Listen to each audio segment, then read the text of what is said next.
దుర్యోధనుడు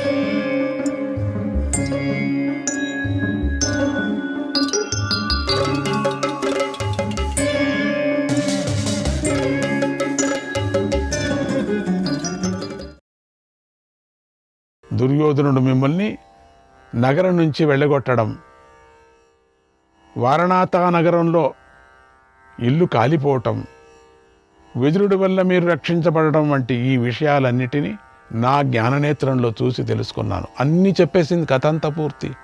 మీరు ఎట్లా వచ్చారు, ఏ పడవలో వచ్చారు, మిమ్మల్ని మోసుకొని వచ్చింది మా పురుషుడే. ఓహో, తన సొంతం అప్పుడే చేసేసుకుంది. నా పురుషుడే, నా మనోవల్లభుడు. ఓహో, అన్నీ చెప్తూ ఉంటే వీళ్ళకి ఆశ్చర్యం అవుతున్నది. మీరంతా నా మనోవల్లభుడు శరీరం మీద కూర్చొని వచ్చారు, ప్రయాణం చేశారు, అలసిపోయారు, పడుకున్నారు. ఈ విషయాలు వ్యాసమునికి తెలుసు, నేను చెప్పేదంతా ఆయనకు తెలుసు, అది వేరే. ఆయన శాలిహోత్రముని ఆశ్రమంలో ఉన్నాడు, అది కూడా చెప్తున్నాను చూడండి. అక్కడ ఒక పవిత్రమైన వృక్షం ఉంది, అది వర్షం, ఎండ, గాలుల నుండి మిమ్మల్ని రక్షిస్తుంది. అక్కడి సరస్సులో నీరు త్రాగితే ఆకలి దప్పులు ఉండవు.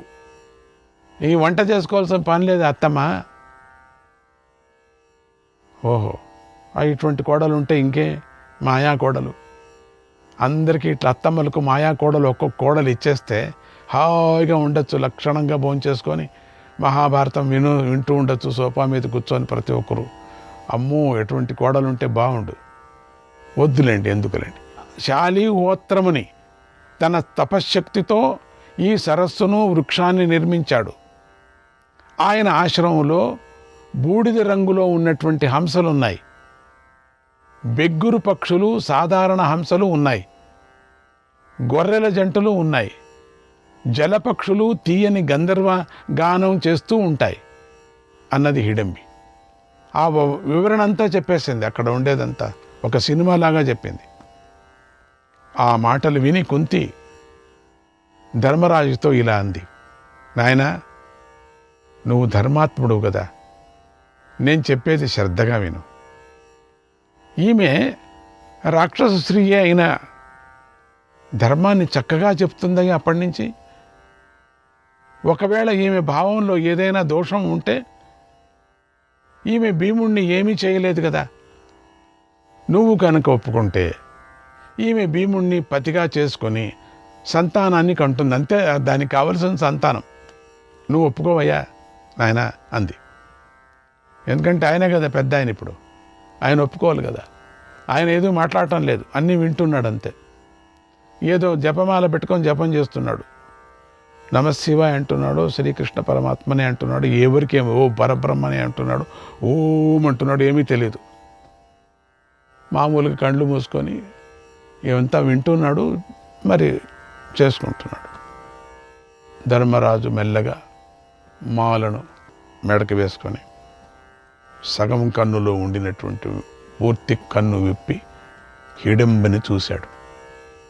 చూసి, ఓ హిడంబ, నువ్వు చెప్పిందంతా నేను విన్నానమ్మా, బాగానే ఉంది, అందులో ఏ సందేహము లేదు, మంచిదే చెప్పావు, జ్ఞానమే చెప్పావు, ఎంత మంచి జ్ఞానం చెప్పావు. కానీ అన్నాడు, కానీ ఆ కానీ మాట నేను వినలేను అనింది. నేను చెప్పినట్లు విను, ఇప్పుడు చెప్పు, మాట్లాడుతున్నాను కదా విను. నేను చెప్పినట్లుగా నువ్వు నడుచుకోవాలి, దాన్ని ఎప్పుడూ కూడా అతిక్రమించకూడదు. మీరు ఏం చెప్తారో అది నేను నడుచుకుంటాను. ఆ మనోవల్లప్పుడు అయ్యో ఆత్రపడద్దు, శాంతి శాంతి శాంతి. ఎందుకు ఇంత ఆత్రపడుతున్నావు? భీమసేనుడు స్నానం చేసి నిత్యకర్మలు ఆచరించుకునే వరకు వేచి ఉండు. ఎందుకు ఇంత ఆత్రపడుతున్నావు? ఇప్పుడే కావాలా? చేతులు చూడు, నీ చేతులు ఊరికి ఇట్లంటే అయిపోతుందా పని? నువ్వు చాలా ఆత్రపడుతున్నావు, నాకు తెలుసు. నిన్ను వదులుకోవటానికి మాకు ఇష్టం లేదు తల్లి. కూర్చో, ఏమనాలో తెలియటం లేదు.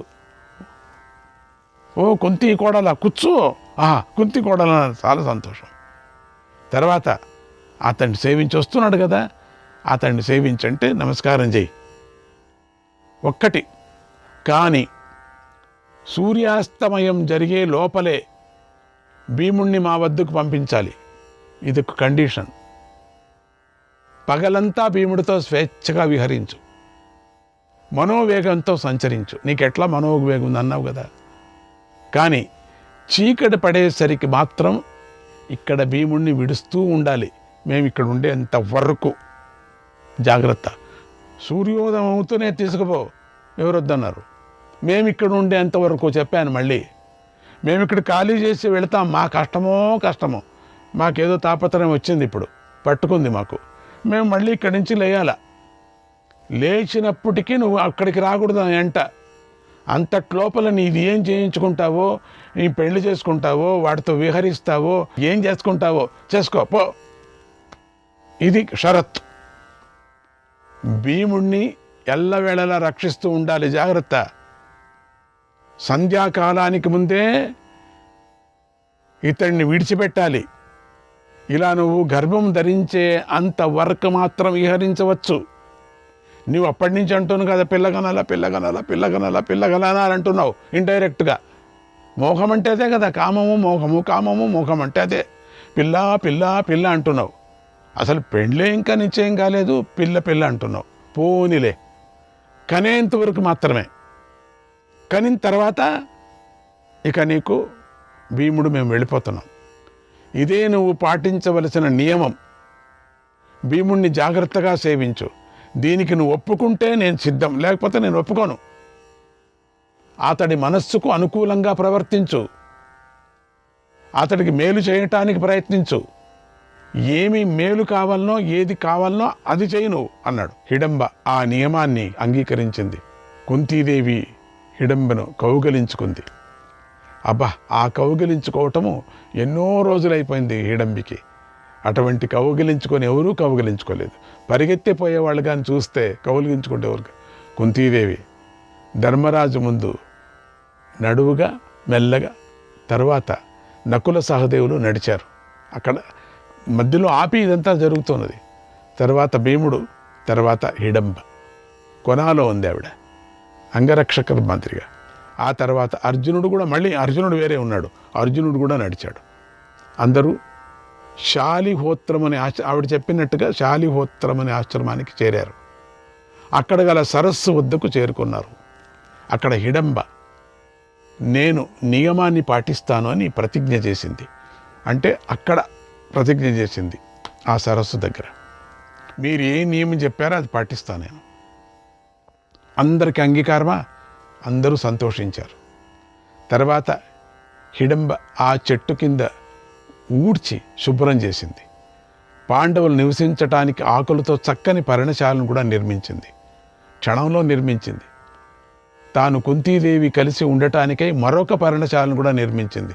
ఆడవాళ్ళు వేరే ఉండాలి కదా అని. తర్వాత పాండవులు సరస్సులోకి దిగి స్నానాలు చేశారు, పరిశుద్ధులైపోయారు. 3 సంధ్యావందనలు కూడా చేశారు. ఆకలి దప్పులతో పీడించబడుతున్నటువంటి నీటిని ఆహారంగా పాపం గ్రహించి ఆకలిని చల్లార్చుకోసాగారు. ఎన్ని రోజులైందో భోంచేసి 7-8 రోజులు అయిపోయింది.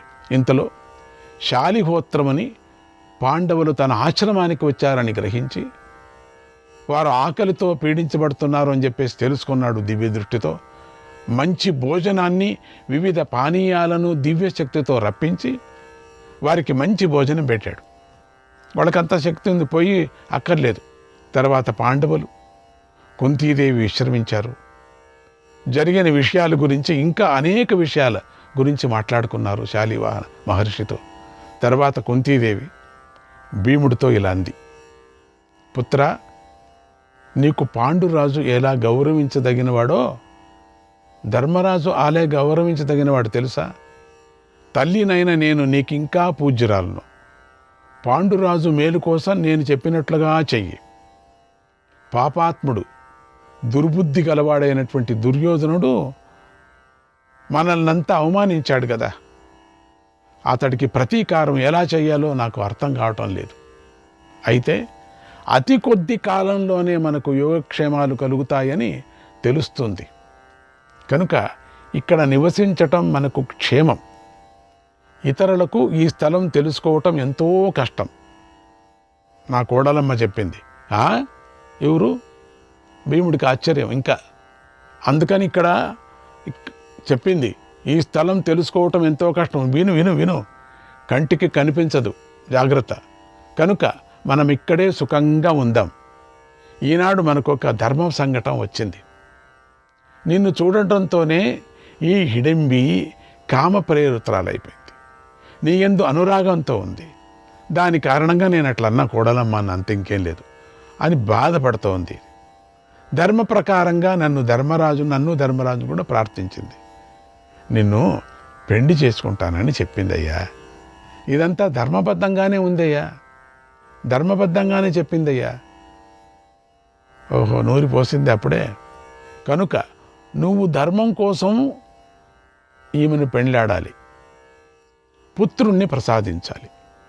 అతడి వల్ల మనకు మేలు చేకూరుతుంది, భవిష్యత్తు చెప్పింది నా కోడలు.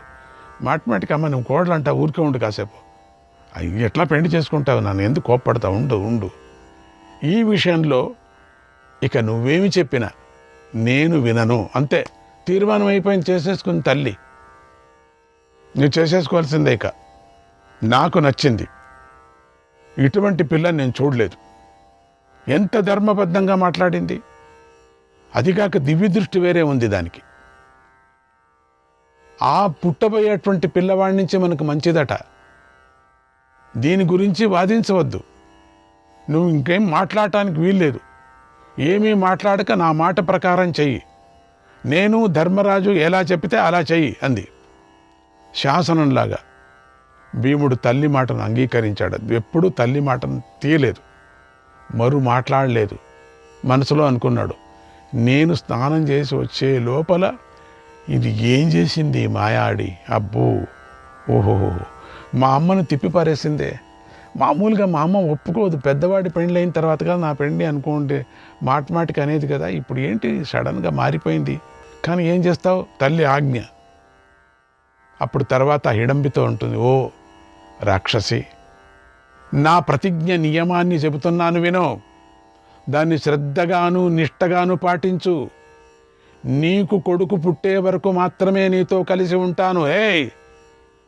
ఏమీ అర్థమైందేమే నీకు, వినిపిస్తుందా నీకు అని అంటున్నాడు. కానీ వాడితో మాట్లాడగానే దీనికి సిగ్గు. నీతో విహరిస్తాను. వివరిస్తారా? నేను ముందు మాట్లాడింది నీకు తెలీదా? కొడుకు పుట్టేంతవరకు. అంతవరకేనా? అంతవరకు అంతే. నేను ఆ కొడుకుని గిడుకుని ఎత్తుకోను. చాలాసేపు యోచన చేసింది హిడంబి. అందుకు ఒప్పుకుంటున్నా, నేను మీరు చెప్పినట్లుగానే నడుచుకుంటాను, మీరు నాతో వస్తే చాలు ఇప్పుడు అని ప్రతిజ్ఞ చేసింది. మీ అందరి ముందు ప్రతిజ్ఞ చేస్తున్నాను. భీముడు హిడంబను అప్పటికప్పుడే పెళ్లి చేసుకున్నాడు. గాంధర్వ వివాహం అయిపోయింది. ఏమీ అక్కర్లేదు గాంధర్వ వివాహానికి. పూలు, పండ్లు, యజ్ఞము, లడ్డు ఇదంతా ఏం అక్కర్లేదు. అయిపోయిందంటే అయిపోయింది. అవే గాంధర్వ వివాహం పట్టుపట్టి అంతే. హిడంబ భీముడి చేయి పట్టుకొని, అంతే పెండ్లి అయిపోయిందండి. భీముడి చేయి పట్టుకుంది. అప్పుడే ఒక మంచి కారు తెప్పించుకున్నారు. ఆకాశంలో ఎగిరేటువంటి కారుని. ఆకాశంలో ఒక్కొక్కరికొకరు చేయి పట్టుకొని షీని ఎగిరిపోయారు. వారు పట్టాలు వేసుకొని అందమైన కొండ కోనల పైన దేవాలయ ప్రాంతాల్లోనూ మృగాలు పక్షులు ఉన్న సుందర ప్రదేశాల్లోనూ హాయిగా సంచరించారు వాళ్ళిద్దరూ. అప్పుడు హిడంబ సర్వాభరణాలను కూడా ధరించింది. సర్వాంగ సుందరి అయిపోయింది. భీముడితో తీయగా మాట్లాడుతూ సంతోషపెట్టింది.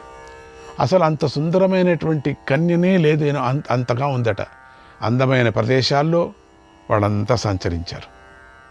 మానస సరోవర ప్రాంతాల్లోనూ సంచరించారు. అంత ఎగరటమే కదా. వీళ్ళు ఎక్కడికి పోవాల్సిన పనిలే, వీళ్ళకి ఏది పుస్తకము పనిలే, పాస్పోర్ట్ పనిలే, ఏమీ పనిలే వీళ్ళకి. భీముడిని తీసుకొని ఆయా ప్రదేశాలు వెళ్ళేటప్పుడు హిడంబ మనోవేగంతో ప్రయాణించింది. అంతా చెప్పుకొని కూడా వెళుతున్నది. మొత్తం అంతా కలవ తిలక పటక తీసి పారేసింది. అన్ని చోట్ల తిరిగేసింది. భీముడికి అన్నీ చూపించేసింది, ఎప్పటికైనా కావాలనుకొని. కానీ దక్షిణ వైపు కాకుండా ఉత్తర వైపు ఎగిరింది. కొంతకాలానికి హిడింబ కోరిక తీరింది. భీముడి వల్ల ఆమెకు ఒక పుత్రుడు కూడా పుట్టాడు. సాయంత్రం పూట వచ్చేవాళ్ళు ఇక్కడికి, భీముడు వచ్చేవాడు. మామూలుగా ఆవిడ అనుకున్నట్టుగా చేసేది. పాపం సడన్గా కొన్ని రోజులైన తర్వాత పుత్రుడు పుట్టాడు. అతడి కళ్ళు భయంకరంగా ఉన్నాయి. ఎబ్బోయ్, నోరు పెద్దదిగా ఉంది, చెవులు శంకువుల్లాగా మేకుల్లాగా ఉన్నాయట. అతడు అతి భయంకరుడిగా ఉన్నాడు చూడటానికి. రూపానికి తగ్గట్టుగానే అతడి కంఠధ్వని కూడా భయంకరంగా ఉంది. ఎర్రని పెదవులు, పదునైన కూరలు, గొప్ప బలం, గొప్ప పరాక్రమం, పెద్ద భుజాలు, మహావేగము, పెద్ద శరీరము, పొడవైన ముక్కు, గొప్ప మాయలు, విశాలమైన వక్షస్థలము, భయంకరమైన పిక్కలతో అతడు శత్రువులను సంహరించేవాడిలాగా ఉన్నాడు. మనుష్యుడిగా పుట్టిన అతడి ఆకారము, శక్తి మానవాతీతాలుగా ఉన్నాయి. అతడు పిశాచాలను, రాక్షసులను అందరినీ జయించేటువంటి శక్తి కలిగి ఉన్నాడు. బాలుడైన మనుష్యులలో యువకుడిలాగా ఉన్నాడు. శస్త్రాస్త్ర పండిత్యం గడించి ఉన్నాడు. పుడుతూనే అన్నీ వచ్చేసాయి. రాక్షస స్త్రీలు ప్రసవించటంలో ఒక విశేషం ఉంది. ఇక్కడ ఒక విశేషం చెప్పాలి. ఇదేంటి ఇంతగా వివరణ చేశారు అనుకోవచ్చు మీరు. వారు గర్భాన్ని ధరించిన వెంటనే ప్రసవిస్తారు రాక్షస స్త్రీలు. 9 నెలలు అక్కర్లే. గర్భం వచ్చిందంటూ పక్షులు గుడ్డు పెట్టినట్టుగా టక్కని గుడ్డు పెట్టేస్తారు. గర్భాన్ని ధరించిన వెంటనే ప్రసవిస్తారు. మళ్ళీ మామూలుగా అనేక రూపాలు ధరిస్తూ సంచరిస్తారు. రాక్షస స్త్రీ అయినటువంటి హిడంబి గర్భం ధరించింది, వెంటనే బిడ్డను ప్రసవించింది. అతడు పుట్టగానే పెరిగి పెద్దవాడే ఆనందిస్తూ తల్లిదండ్రుల పాదాలకు నమస్కారం పెట్టాడు. ఇక చూసుకోండి, అన్ని సెకండ్స్లో, నిమిషాల్లో అయిపోయింది. హిడంబి, భీముల అతడికి పేరు పెట్టాలనుకున్నారు. చాలా సంతోషపడ్డాడు భీముడు కొడుకు పుట్టాడని. అప్పుడు హిడంబి నవ్వుతూ, వీడికి జుట్టు లేదు, ఉన్నది కాస్త పైకి లేచి నిఠూరంగా నిలబడి ఉంది. భీముడు, నేను దూవుతాను, నీకు సరిగా లేదు, నేను ఆ దువ్వెంతో దువ్వకూడదు, అసలు ముళ్ళ పంది తీసుకొని వస్తాను ఒకటి, ఆ ముళ్ళ పందితో తల్ల కిందలు పెట్టే ముళ్ళ పందితో దువ్వుతాను, అప్పుడు సరిపోతాడు అని ముళ్ళ పందిని తీసుకొచ్చి దువ్వుతున్నాడు.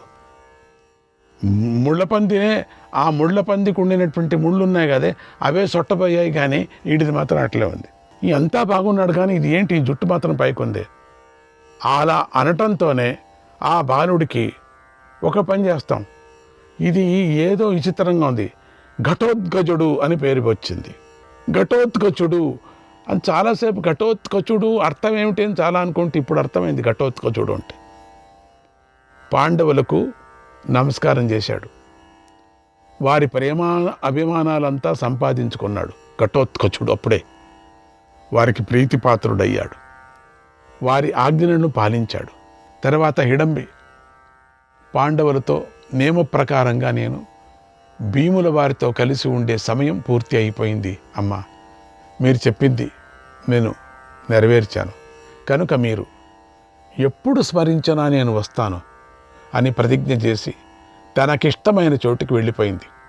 తర్వాత ఘటోత్కచుడు కుంతి పాండవులకు నమస్కారం చేసి ఇలా అన్నాడు, శ్రీకృష్ణాయ పరమాత్మనే నమః.